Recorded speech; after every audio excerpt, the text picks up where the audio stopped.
Capítulo 8. Decisión. El dominio de la postergación.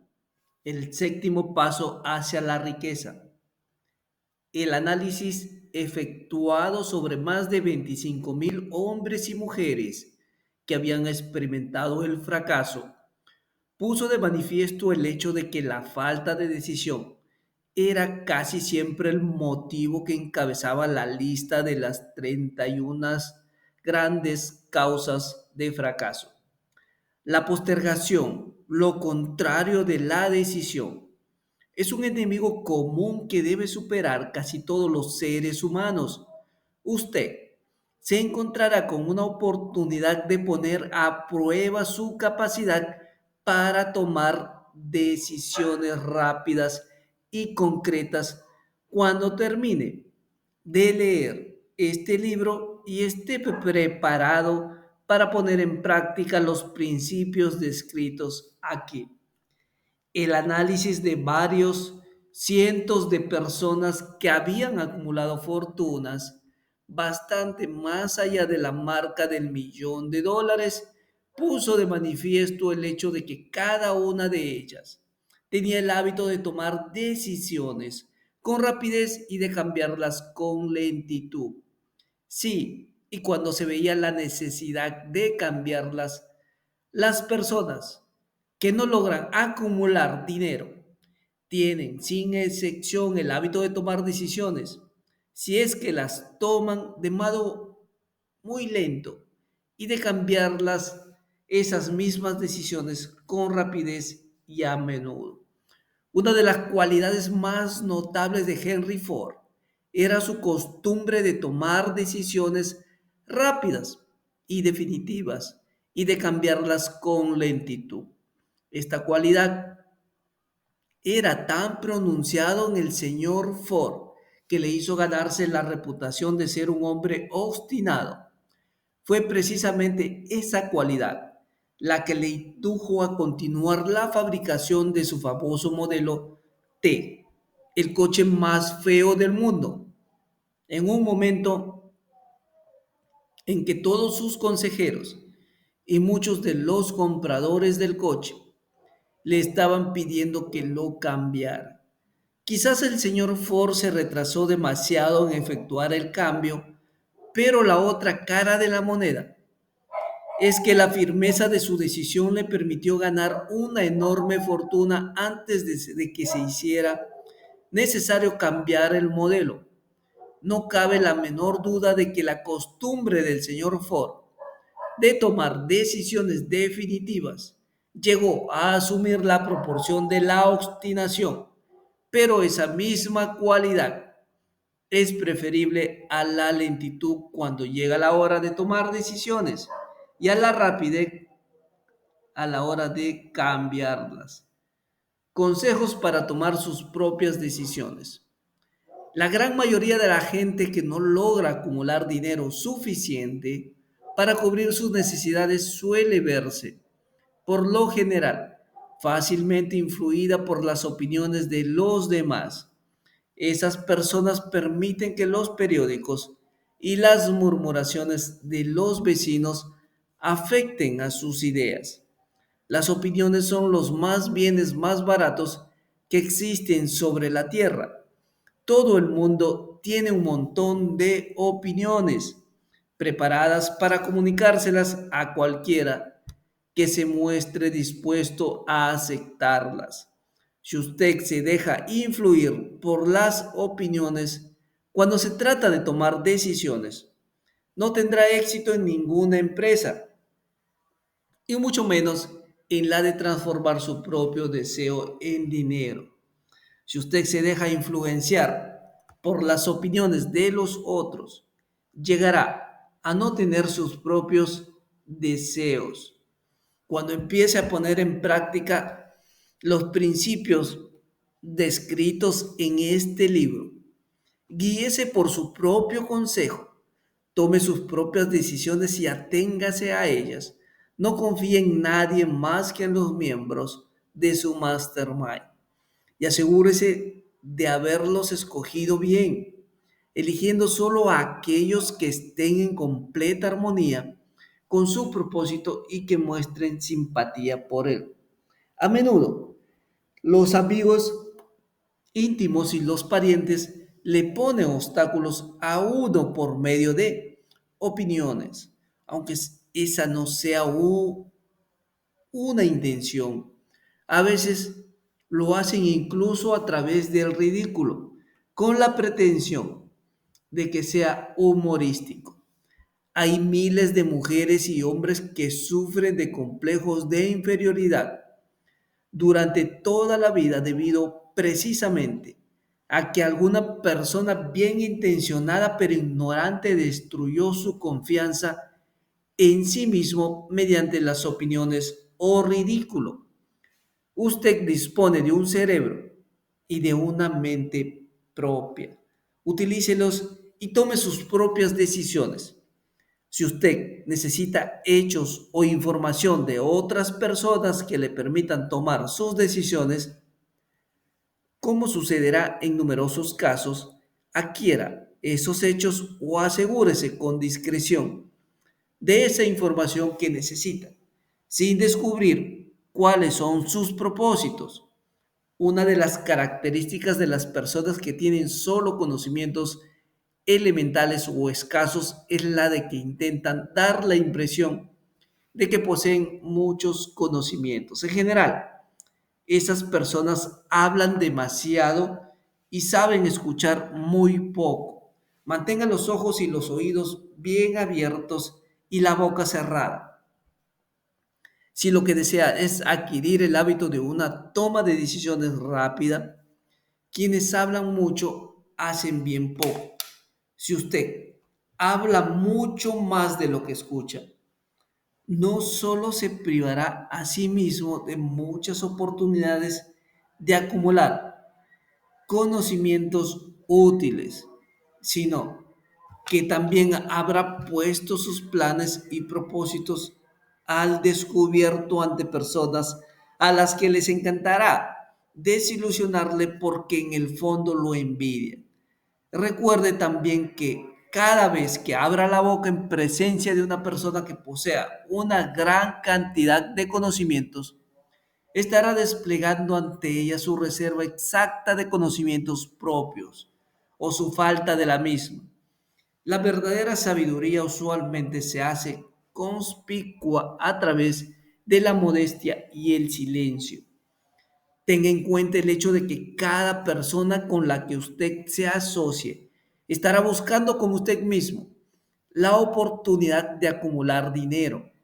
Si habla con demasiada libertad acerca de sus planes, quizás se sienta sorprendido al enterarse de que alguna otra persona se le ha adelantado para alcanzar el objetivo que usted se había propuesto alcanzar, poniendo en práctica los mismos planes acerca de los cuales usted habló con tanta imprudencia. Que una de sus primeras decisiones sea la de mantener cerrada la boca y abiertos los ojos y los oídos, como una forma de recordarle este consejo. Sería útil que copiara el siguiente epigrama en letras mayúsculas y lo colocara allí donde pueda verlo cada día. Dígale al mundo lo que intenta hacer, pero llévelo a cabo antes de decirlo. Eso es algo así como decir lo que cuenta son los hechos y no las palabras. Libertad o muerte en una decisión. El valor de toda decisión depende del valor que se necesite para ejecutarla.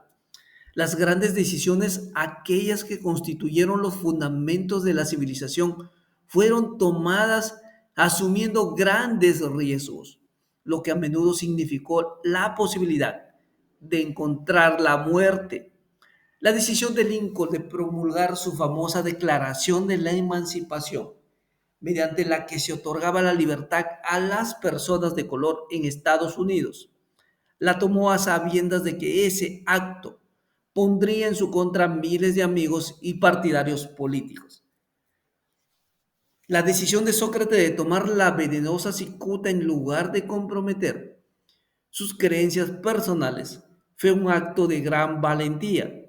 Se adelantó 1000 años a su tiempo y dio el derecho a la libertad de pensamiento y de palabra a todos los que no habían nacido aún. La decisión del general Robert Lee de apartarse de la Unión y tomar partido por la causa del Sur también fue una acción valerosa, pues él sabía que podía costarle la vida, además de la de muchas otras personas.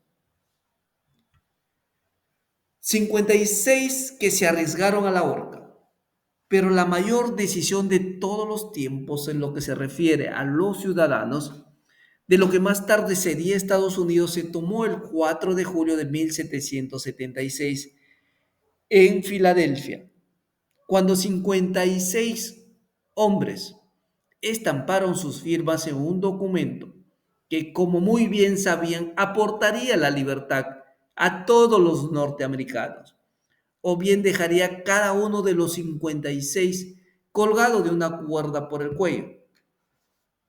Sin duda alguna habría oído hablar de ese famoso documento, aunque tal vez no haya extraído del mismo la gran lección de logro personal que nos enseña de un modo tan sencillo.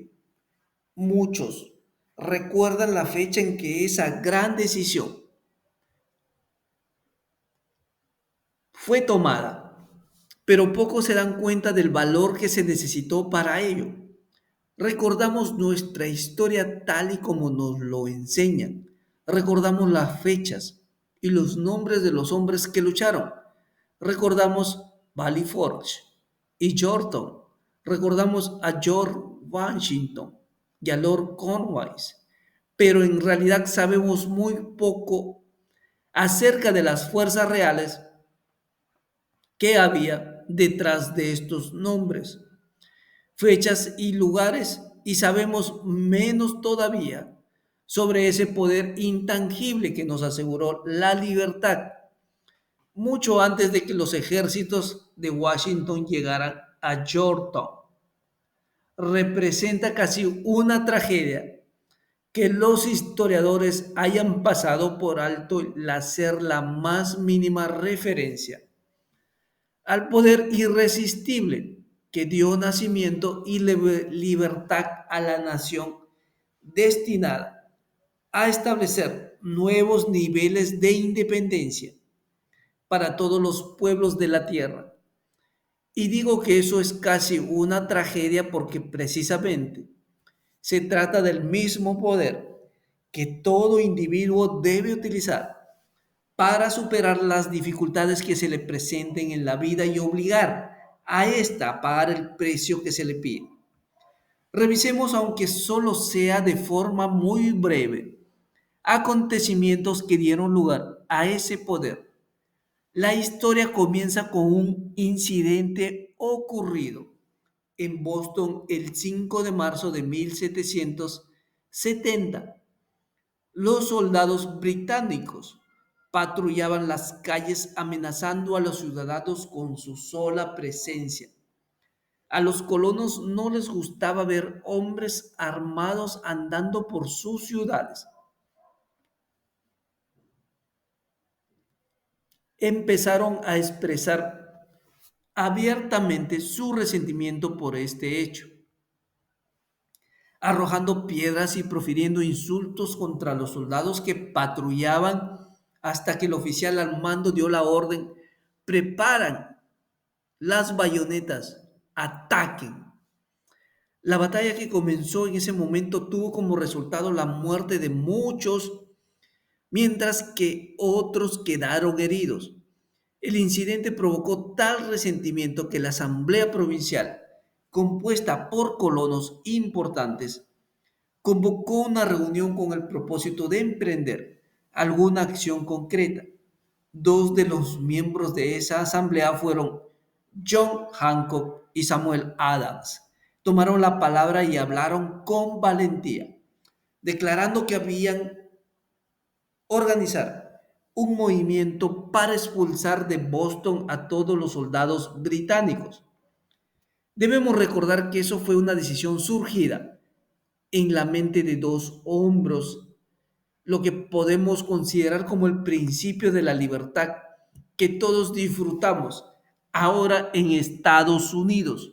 Tampoco podemos olvidar que la decisión de esos dos hombres exigía fe y coraje, porque era una decisión que entrañaba peligros. Antes de que la asamblea terminara, Samuel Adams fue elegido para visitar al gobernador de la provincia Hutchinson, con objeto de exigirle la retirada de las tropas británicas. La petición fue aceptada y los soldados se retiraron de Boston, pero el incidente no quedó terminado por ello.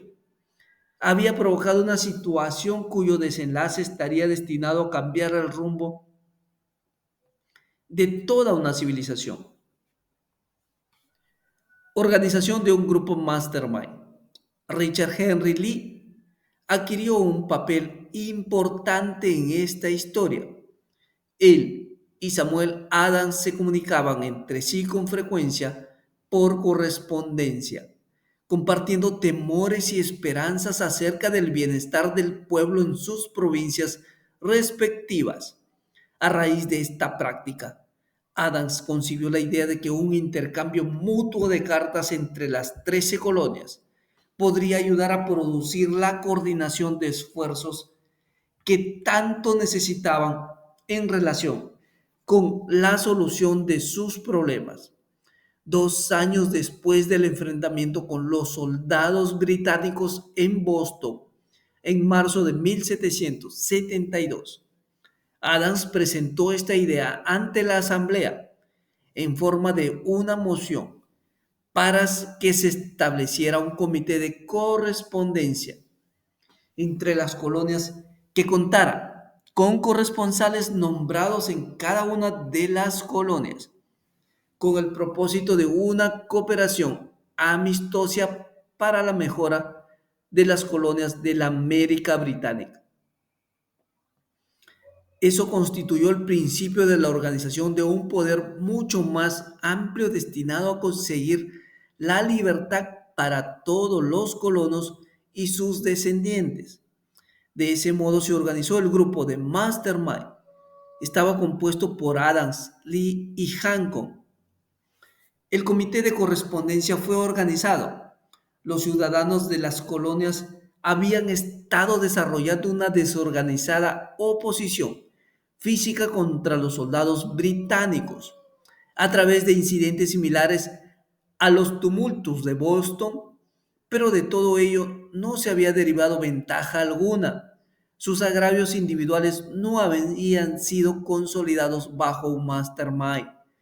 Ningún grupo de individuos tenía puestos sus corazones, mentes, almas y cuerpos juntos en una decisión concreta para solucionar de una vez por todas su dificultad con los británicos, hasta que Adams, Hancock y Lee se pusieron a trabajar juntos. Mientras tanto, los británicos tampoco permanecieron de brazos cruzados, también ellos se dedicaron a efectuar alguna planificación y a formar sus propios grupos de mastermind, con la ventaja de contar con el apoyo del dinero y de un ejército organizado. Una decisión que cambió la historia. La corona nombró a Gage para sustituir a Hutchinson como gobernador de Massachusetts. Uno de los primeros actos del nuevo gobernador consistió en llamar a Samuel Adams por mediación de un mensajero con el propósito de intentar detener su oposición infundiéndole temor. Comprenderemos mucho mejor el espíritu de lo que sucedió si citamos la conversación mantenida entre el coronel Fenton, el mensajero enviado por Gage y el propio Adams. Coronel Fenton, He sido autorizado por el gobernador Gates para asegurarle, señor Adams, que el gobernador ha sido dotado de amplios poderes para conferirle a usted tantos beneficios como le sean satisfactorios. Intento de ganarse a Adams con la promesa de sobornos, con la condición de que abandone usted su oposición a las medidas del gobierno. El gobernador le aconseja que no continúe disgustando a su majestad. Su conducta le hace acreedor a los castigos previstos en una ley de Enrique VIII, por la que se puede enviar a Inglaterra a las personas para que allí sean juzgadas por traición o encarceladas por traición, a discreción del gobernador de una provincia. Pero si usted cambia su línea política, no solo obtendrá grandes ventajas personales, sino que también estará en paz con el rey. Samuel Adams tenía que escoger entre dos decisiones: cesar en su oposición y recibir recompensas personales por ello, o continuar y correr el riesgo de ser ahorcado. Evidentemente había llegado el momento en que Adams se veía obligado a tomar una decisión que podía costarle la vida. Adams insistió en que el coronel Fenton, bajo palabra de honor, le transmitiría al gobernador su respuesta, repitiendo con toda exactitud las mismas palabras que él le dijera. La contestación de Adams fue: dígale al gobernador Gates que confío desde hace mucho tiempo en estar en paz con el Rey de Reyes. Ninguna consideración personal me inducirá a abandonar la justa causa de mi país. Y dígale al gobernador Gates que Samuel Adams le aconseja que no continúe insultando los sentimientos de un pueblo exasperado.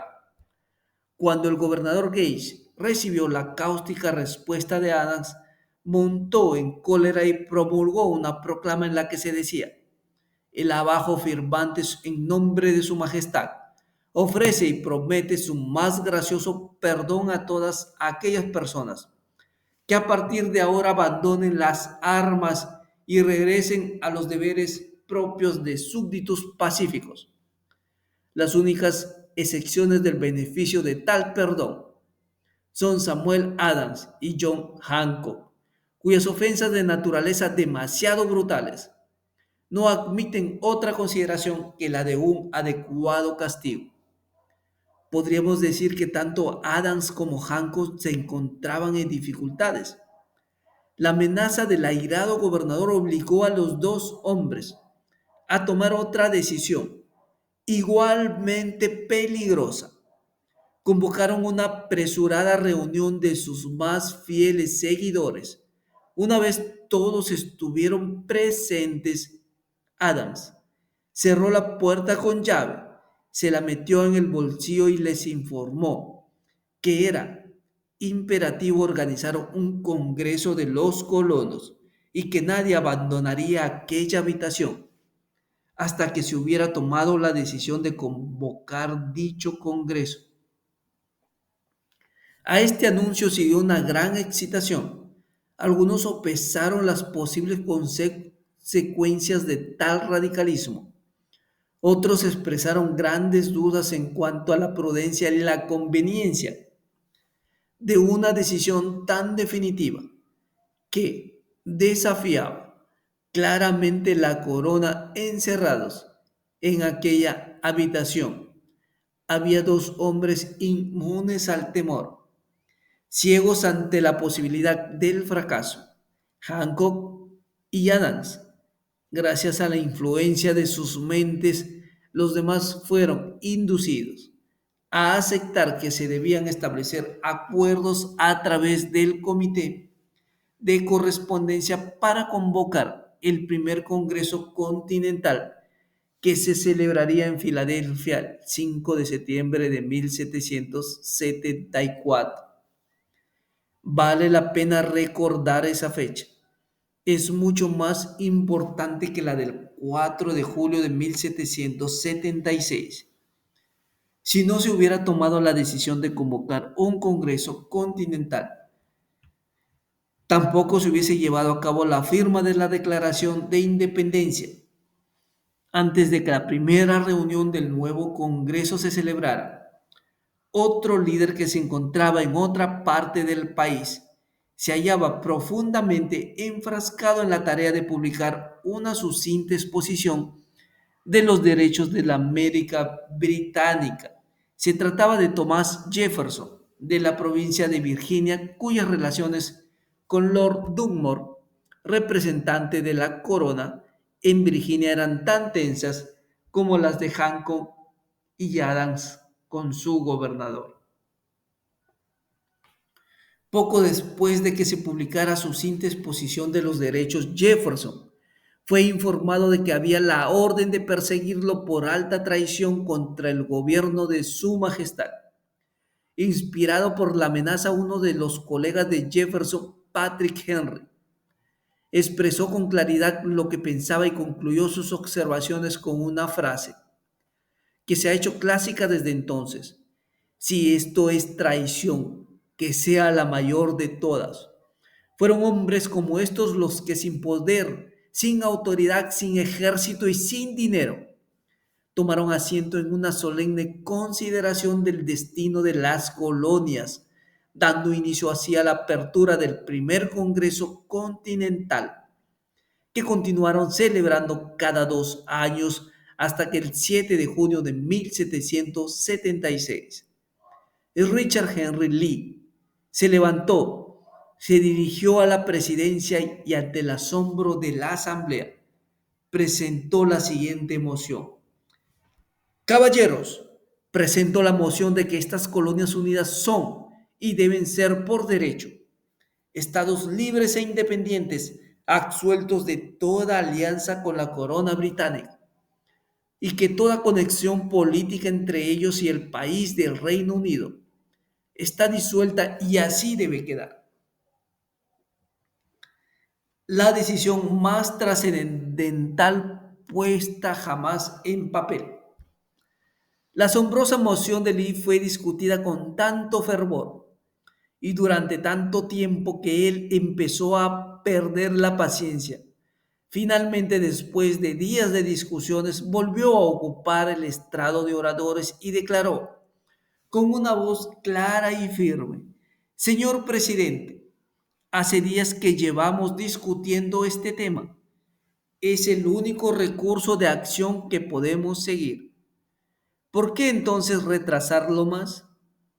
¿Por qué continuar deliberando que este día feliz de nacimiento a una república americana que se levante no para devastar y conquistar, sino para restablecer el reino de la paz y de la ley? Antes que se votara su moción, Lee fue llamado a Virginia debido a una grave enfermedad familiar, pero antes de marcharse dejó la causa en manos de su amigo, Thomas Jefferson, el cual le prometió luchar hasta que se cumpliera una acción favorable. Poco después, el presidente del Congreso, Hancock, nombró a Jefferson presidente de un comité que se dedicaría a redactar la Declaración de Independencia. El comité trabajó mucho y muy duramente en la redacción de un documento que, cuando fuera aceptado por el Congreso y firmado por cada uno de los congresistas, significaría una condena de muerte para todos los firmantes en el caso de que las colonias perdieran en lucha que sin lugar a dudas estallaría entre ellas y el Reino Unido. Se redactó el documento y la versión original del mismo fue leída el 28 de junio ante el Congreso. Durante varios días se discutió, alteró y preparó su redacción definitiva el 4 de julio de 1776. Thomas Jefferson se levantó ante la asamblea y, sin el menor temor en su voz, leyó la decisión más trascendental jamás escrita sobre papel.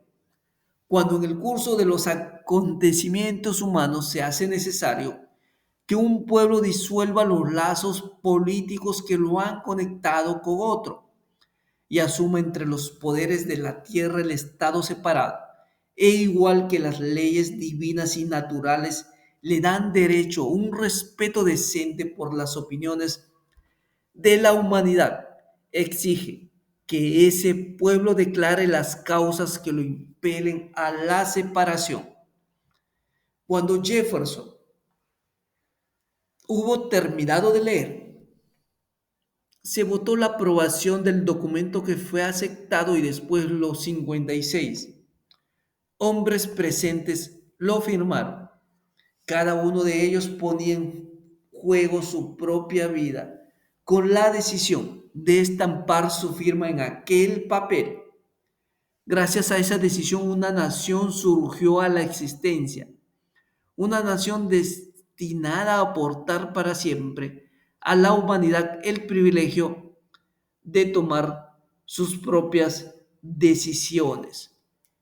Al analizar los acontecimientos que condujeron a la Declaración de Independencia, podemos estar convencidos de que esta nación, que ahora ostenta una posición de respeto y poder entre todos los demás países del mundo, fue el fruto de la decisión de un mastermind compuesto por 56 hombres.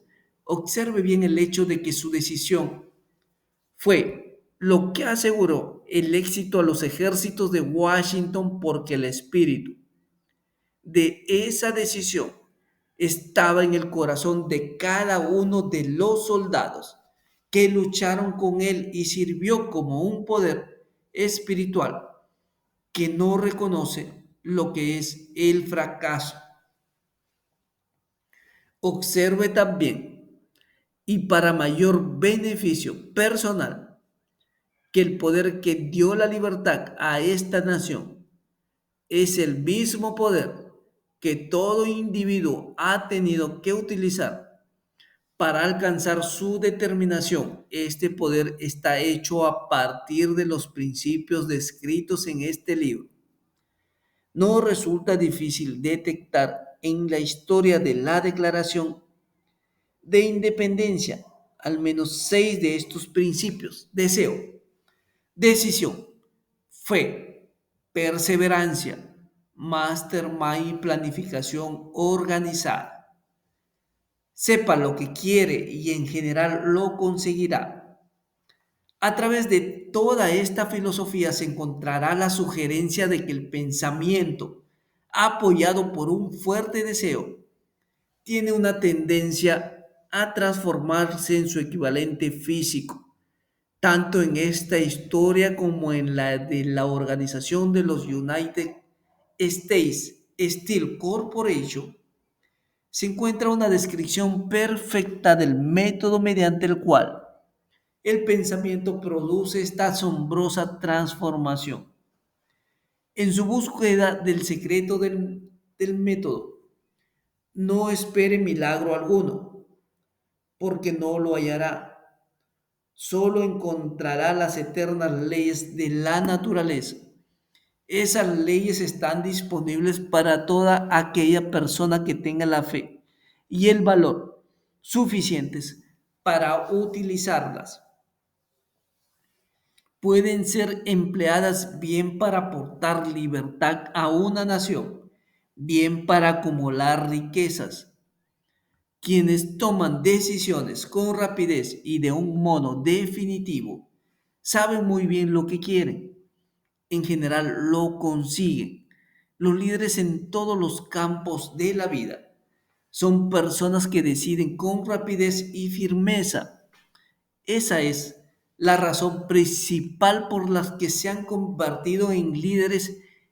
El mundo tiene la costumbre de abrir paso al hombre cuyas palabras y acciones muestran que sabe a dónde se dirige. La indecisión es un hábito que suele aparecer en la juventud. El hábito quiere permanencia a medida que el joven pasa por la escuela, la secundaria e incluso la universidad sin un propósito definido. El hábito de la indecisión acompaña al estudiante cuando inicia el trabajo que elige hacer. Así es, si es que lo elige. En general, el joven que acaba de terminar sus estudios busca cualquier trabajo, acepta el primero que se le ofrece, porque ha caído en el hábito de la indecisión. 98 de cada 100 personas que trabajan en la actualidad a cambio de un salario ocupan los puestos en los que están porque les faltó la firmeza de decisión necesaria para planificar el alcanzar un puesto determinado, así como el conocimiento acerca de cómo elegir el patrono. La firmeza de decisión exige siempre valor y a veces incluso mucho valor. Los 56 hombres que firmaron la Declaración de Independencia pusieron sus vidas en juego cuando decidieron estampar sus firmas en aquel documento. La persona que toma la firme decisión de conseguir un puesto de trabajo determinado y de que la vida le pague el precio que pide, no pone en juego su vida con esa decisión. Lo único que se le juega es su libertad económica, la independencia financiera, la riqueza, un negocio deseable o un buen puesto profesional.